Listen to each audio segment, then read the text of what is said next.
Hello, good evening mga guys. Patawarin ang kaluluwang hincheck. Ang nanipili sa parang mahati ng kaluluwa sa pagod. Pero, ay, laban lang Nanay Pilisa para sa ekonomiya. By the way, guys, si Nanay Pilis, ako po ay gumawa na naman ng, paano ba pag ano? Gumawa ng ice candy choco with Milo. 10 pesos po ang isa. So, ang puhunan ni Nanay Pilisa ay 113. So, ang lumabas sa 113 sa tigti 10 pesos ay 25 pieces.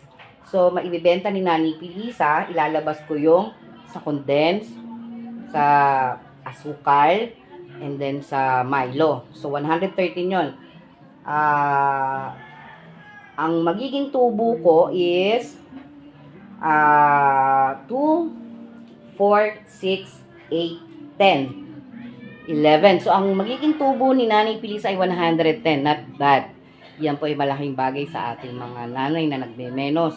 Makakadagdag pa rin dun sa ating puhunan, yung sa ating mga tinda. Fruit salad, ice candy na pineapple. So, makakadagdag pa rin po. Kaya po, mga mami dyan na gawa-gawa ka lang, worth na.